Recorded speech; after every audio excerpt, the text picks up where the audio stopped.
While the SEC might be opening another Bedlam football door, the first official depth chart of the Cowboy football season is out, and it has a big surprise of the Bedlam variety.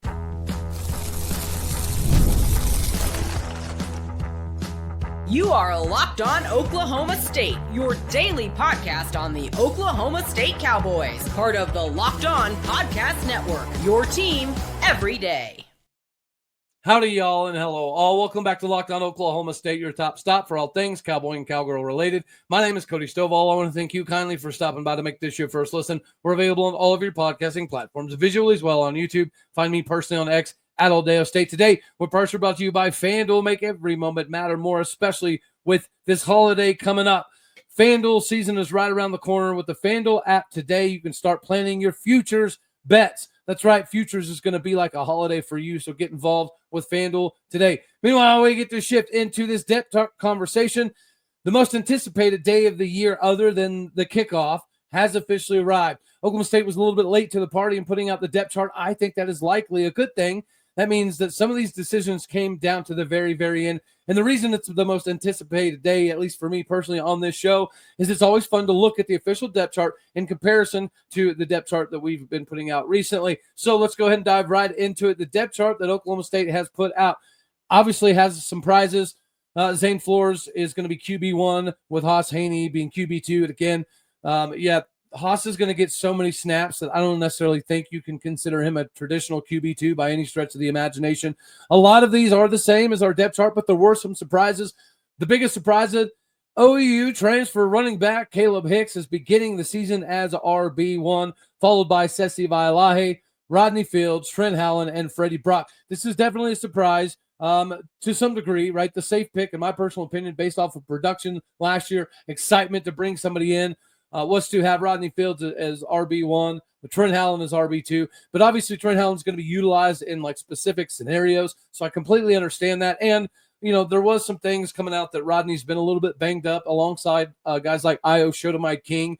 So the fact that Kalib Hicks is getting this opportunity is not entirely surprising, but the fact that he's beginning the season as RB1 is definitely a big deal. And Trent Hallen being where he is below Rodney Fields, that's a little perplexing, but at the same point in time, he's going to be utilized much like Haas Haney in a multitude of ways in specialty departments, right? Certain packages, certain situations. So I don't necessarily think that Trent Hallen's classification is going to be imperative of what his carries end up actually being. Other than that, who else we got? All right, let's just go through this. Left tackle, Markel Samuel.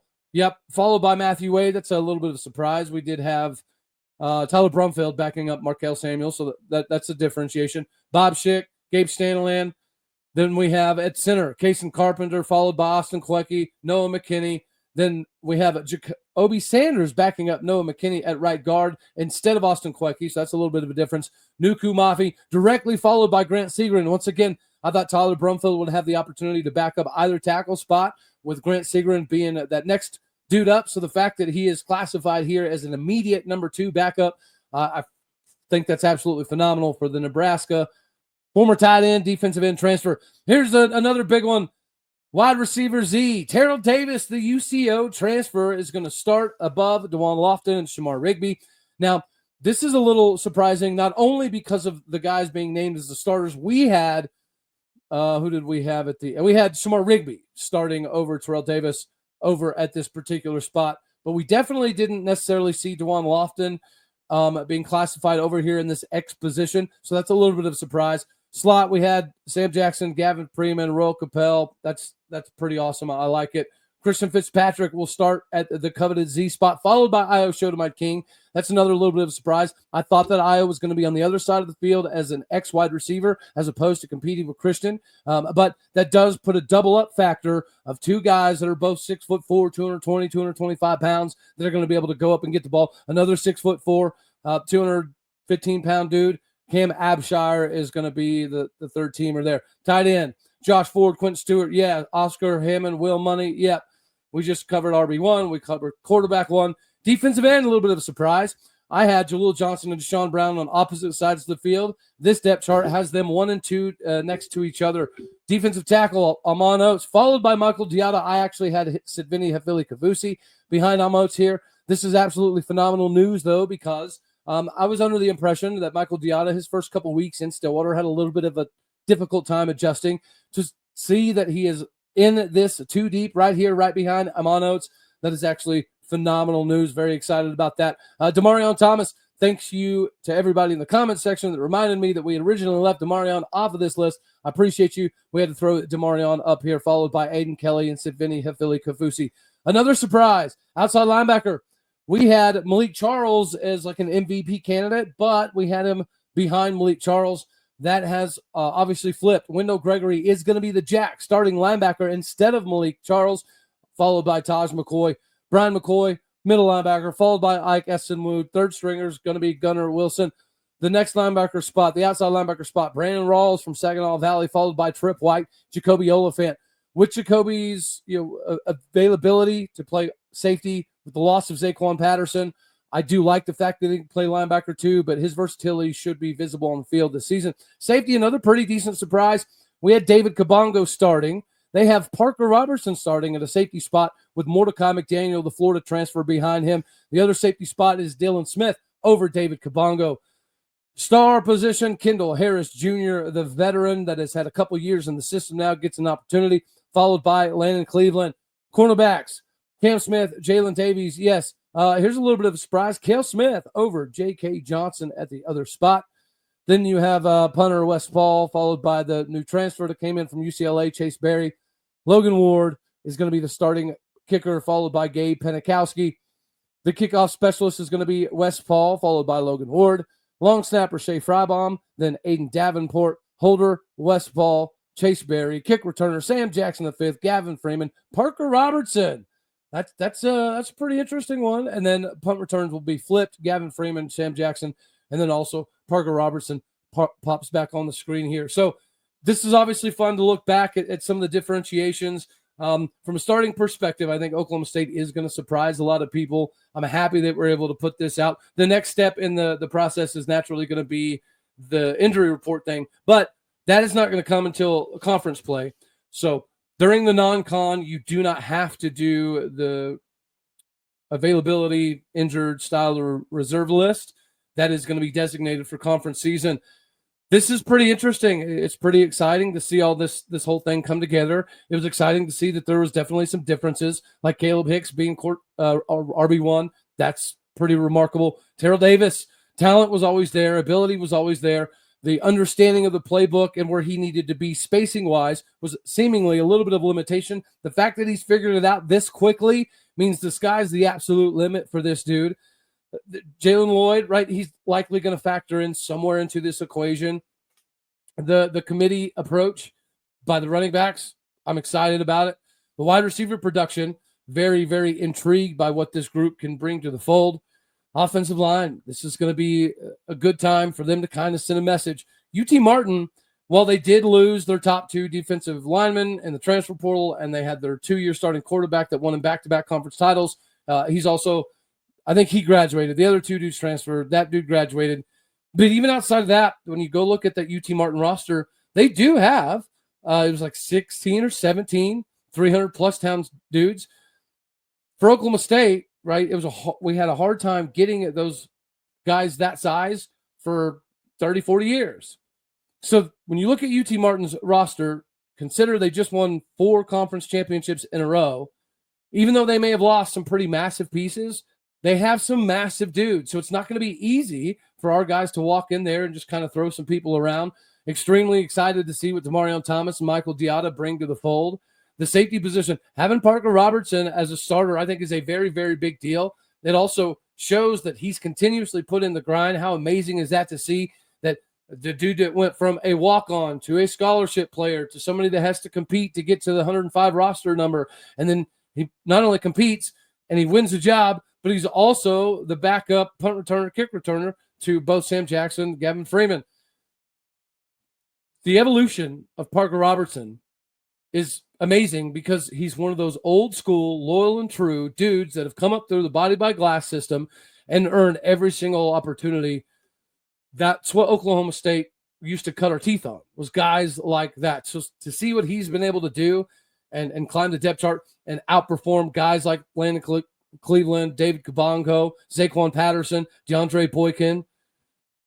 Pretty remarkable stuff. And it's nice to see that, A, we got the depth chart out, and B, that there was some surprises in there.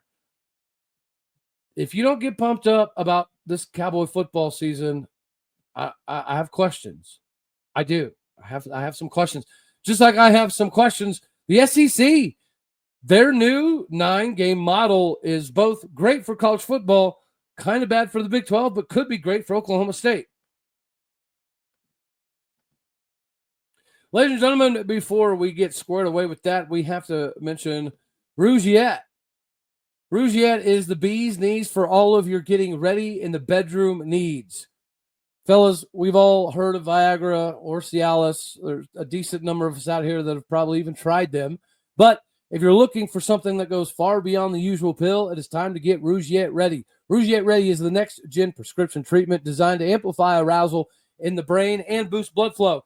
Unlike the usual pill that can take up to hours to work, Rugiet's 3-in-1 formula dissolves under your tongue and kicks in fast, on average in about 15 minutes. The effects can also last up to 36 hours, so you can stay confident, in control, and be the king ding-a-ling of your bedroom. If traditional options haven't worked for you, Rugiet is probably the answer. Over 150,000 dudes have already made this switch. Time for you to do the same. You're going to love that it's completely online. Rugiet is going to be able to connect you with a board-certified doctor that is going to ship your treatments discreetly, directly to your door. You can even read real customer reviews on their site. It's helping a lot of people feel more confident and more present in the moment. Head on over to Rugiet.com/LockedOnCollege, all one word. To use the code LockedOnCollege, you get 15% off today. That is Rugiet.com/LockedOnCollege. Make sure you use that promo code LockedOnCollege, all one word, for 15% off.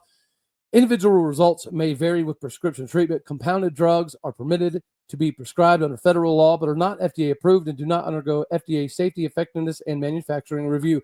Please visit the Rugiet website for full safety information. Be the beast that you've always longed to be in the bedroom with the help of Rugiet Ready.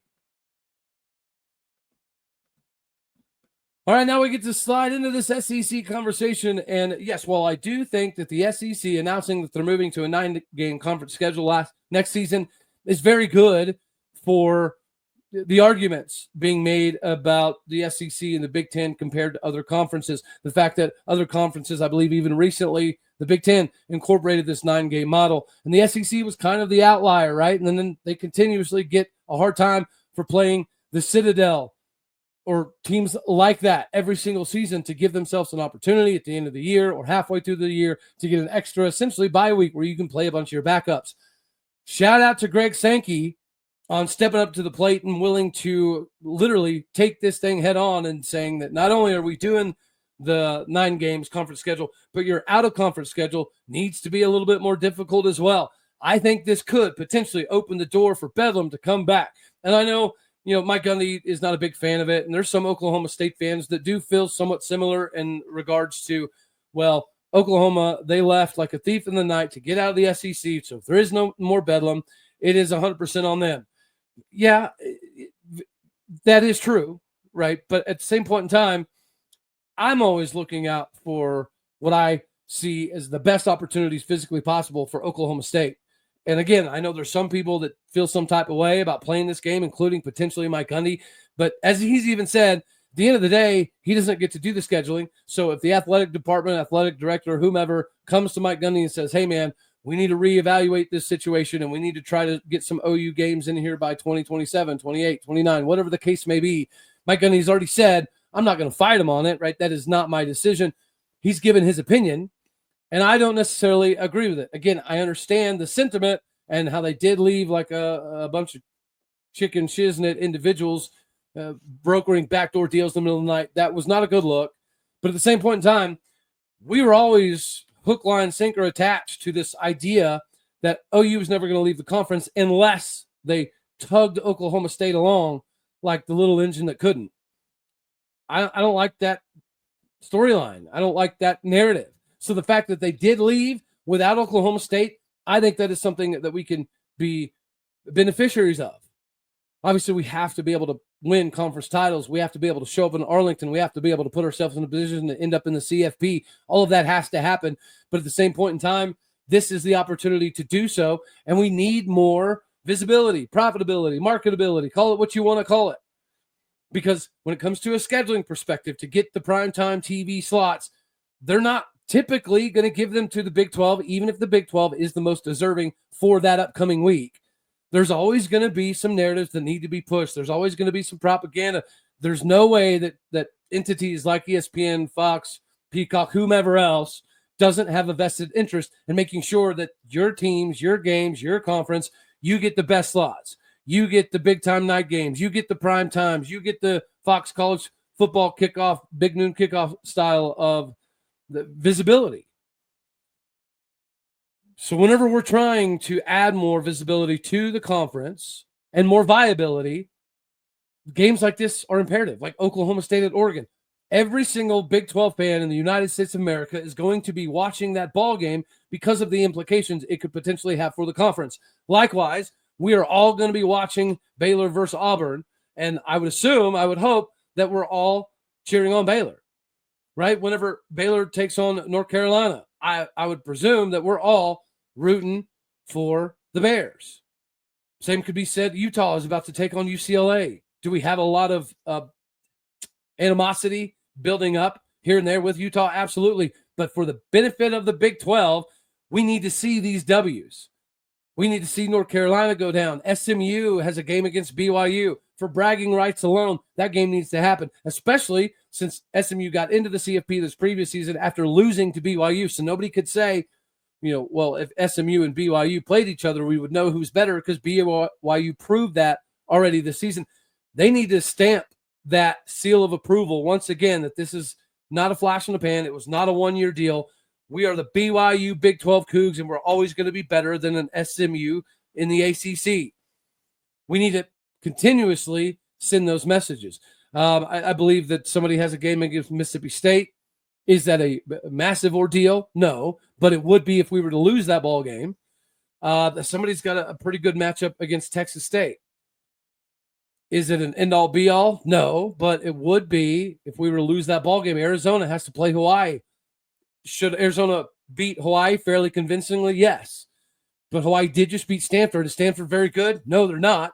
But that is a Power 4 football team that athletically is likely light years ahead of Hawaii. But they just pulled it off. So now Hawaii has a little bit of momentum, and perhaps they could capitalize. Was it Cincinnati? They've got a gargantuan task ahead of them. The team who they play escapes me. Let me know down in the comments section. But, I think Cincinnati's got a really big game coming up that I don't anticipate they're going to be able to win. But if they did, that would be huge for the Big 12. I do have it up, actually.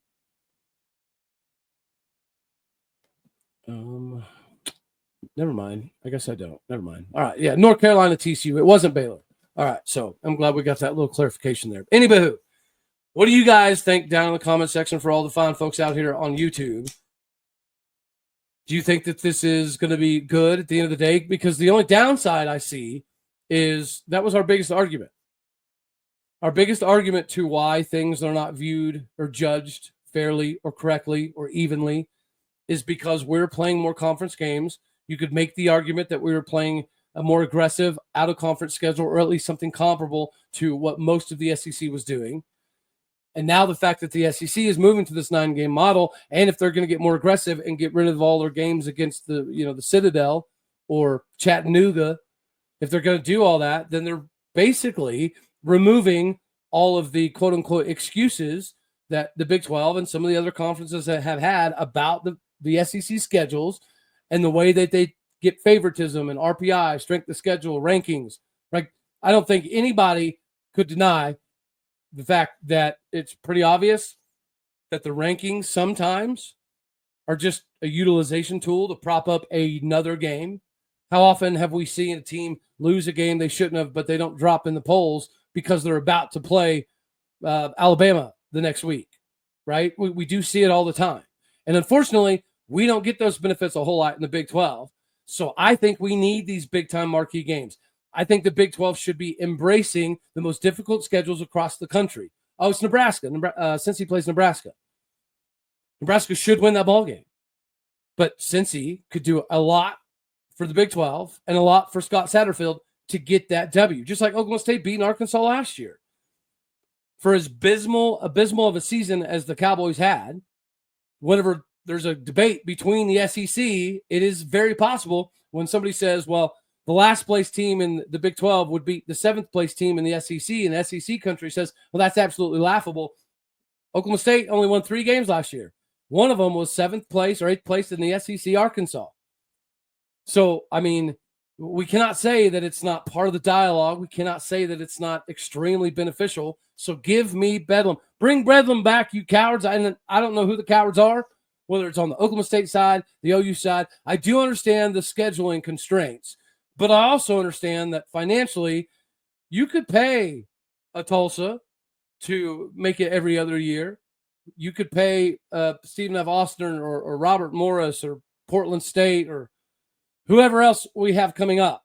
You could pay that fee that you were going to, if you were going to pay him $600,000 to come to Stillwater to essentially catch a tail whooping like UT Martin, you could probably pay him that amount to go find a different opponent. And it's not like it would completely derail them. If they got the financial incentive amount and now they just have to go find another opponent, I mean, that could be beneficial for them in the long run. So I know there's some scheduling constraints that make it difficult, but it is possible. Like, there's no way it's impossible to make that happen. We need it. The Big 12 needs these games. We need the K-States versus Alabamas, the Oklahoma States versus OU Bedlams, right? We need the Iowa States versus the Ole Misses. We need these matchups. Or, how about a Utah reconnecting with an Oregon? Or a Notre Dame getting squared away with TCU. These are the style of matchups that I think the Big 12 needs. There seems to be some individuals that think the other side. Schedule light, like the SEC always has done, for the most part, and play a couple cupcake teams so that way you're prepared for your 9-game conference schedule. I don't agree with that. The Big 12 is not in a position to do that. The SEC was. Like, let's be fair. They didn't have to do this. This actually doesn't necessarily make a lot of sense for them to do this because they were reaping the benefits of playing the Citadels of the world on top of their regular 8-game conference schedule. They were the biggest beneficiaries. So the Big 12 has to make statements. We can't go off of, just huffing and puffing about the schedule anymore. If the SEC is making this kind of move, we should combat that. Instead of scheduling easier opponents, everyone in the Big 12 should be scheduling more aggressively. Go get the SEC teams. Go get the Big 10 teams. That is the only way that we change the narrative and perception about the Big 12 compared to those other conferences. It's the only way. And we can do it with Bedlam, so bring Bedlam back. Now we get to talk about capitalization opportunities. That means it is FanDuel time. And as we mentioned in the opening, there's a holiday coming. August 26th is officially FanDuel Futures Day. This is a brand new holiday for football fans who like to live for bold predictions and capitalize on their preseason hunches. For just a 24-hour period, FanDuel is giving you deals on NFL season predictions.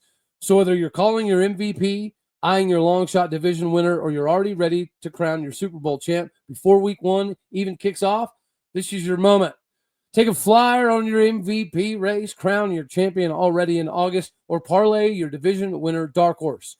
Visit the FanDuel app today and start planning your future bets now, because Futures Day is a one-day exclusive atmospheric party just for you. So get with FanDuel today, play your futures, and play your game. All right, before we get out of here, we do have to talk a little bit about, obviously, in this NIL era, and there's been, a couple different iterations of it. Most recently, all the players had to sign a new rev share contract that was after their original NIL contract, and there's seemingly different levels of assessments after week 1, halfway, mid postseason, so on and so forth, that should allow incremental changes both up and down, predicated upon performance. But at the same point in time, this 105 roster limitation in this wild, wacky, crazy transfer portal era undoubtedly is going to put some players in precarious situations. And this is not a knock on Oklahoma State because it happens everywhere. But even this previous season, we had a guy like Emil Talib get told, congratulations, you made the 105 roster, you're getting a scholarship. And then like 21 hours later, he was told, actually, there was a little bit of a hang up. We apologize. You know, you're going to be a great player. We'll give you a good recommendation, so on and so forth, wherever you want to go. Thankfully, he was able to get linked up with Brian Nardo and head on down to Charlotte, where I think he's going to be a massive contributor to that football team. And Charlotte might actually be better than some of the prognostications have out there, much like the Cowboys. But that's going to happen. It's just the way of the world. And there's going to be some guys that kind of get that DSA designation that maybe they don't feel it's warranted, or maybe that there's, preconceived notions as to why they're there. Like Oklahoma State recently just had a departure from Zaquan Patterson, who is a massive, massive get out of the transfer portal, played in 13 games as a freshman at Miami, started a couple as well, was called the best tackling freshman in the entire ACC, right? There's probably a multitude of reasons that are legitimate, fair reasonings as to why, you're no longer with the football team. But there's always going to be situations where maybe the coaching staff rushed to judgment a little bit too quickly. Maybe Oklahoma State admin or ADs or whomever, maybe we run somebody off for something that wasn't their fault, or there's a negotiation tactic being utilized that they don't necessarily know a lot about. And yes, a lot of these dudes have agents, but not all of them do. And some of their agents are lawyers, and sometimes lawyers have external reasonings for why they want their clients to sign this contract or get this NIL deal or transfer to this school. So there's so many things happening around these individuals that most of these schools across the country are giving them financial advice with, some of the best in the business when it comes to operating a budget, knowing how to spend your money and what you should save on and what you should be looking at for future revenue streams, things of that nature. They're doing a lot in that department that is so great for the student athletes. But at the same point in time, they're essentially employees. Several coaches, not just Mike Gundy, have mentioned that's basically what they are. That's basically what's happening. You have to basically get to a collective bargaining agreement, AKA it's inevitable. At some point in time, there's going to be a players representative union type of thing, like the NFLPA. And their only job is to have, representation for the players in a multitude of avenues. So to help them understand the metrics and how the finances work and how the savings is going to work and what your NIL deal is going to consist of and how you can be given the best protection physically possible. So the NFLPA has to negotiate with the NFL all the time on behalf of the players. That seems to be something that is best for college athletes and also somewhat of an inevitability. Now, this is going to irritate some coaches. I would imagine that there's a decent number of coaches that already do not like the concept of working with agents, lawyers, so on and so forth. The simplicity that I think that a college football players union could provide will be beneficial, even if, there's going to be some coaches naturally kind of push back on it because they are going to feel like, they're losing some certain levels of control. But all of this, the NIL, the portal, what it's supposed to be is what is best for the student athletes. And so while these student athletes do have agents and lawyers and representation, currently, I think that eventually to protect everybody, it has to be a players union style of equation. And let me know down in the comment section what you think. Obviously, do you think it's an inevitability? If so, how long do you think it takes? Obviously, the coaches probably aren't going to love it, but I think this is something that could be huge for agents and lawyers as well, because you got to be at the forefront of the negotiation phase of this kind of thing to do what's best for your client. And that's what this whole thing's supposed to be about. At the end of the day, the agents, lawyers, representatives are about what's best for their student athletes. I think NCAA or college PA is going to be something that is very comparable to that. They absolutely need it. I think it's what's coming, and I hope to see it soon enough. Anywho, that's all we're going to have for this one right here. As always, you know I love you. God bless. Go Pokes. Thank you for tuning in to make this your first listen here in Locked On Oklahoma State. For your second listen, make sure you go check out the Portal Pod. Brian Smith always keeps everybody up to date with national recruiting because he is legitimately in that expert category. So go check out Brian. I appreciate what you do. Do what you do. Hit the stars. Leave some reviews. All of you out here in podcast country, not possible without you. Appreciate you. All righty, y'all. You know the drill. Later, taters.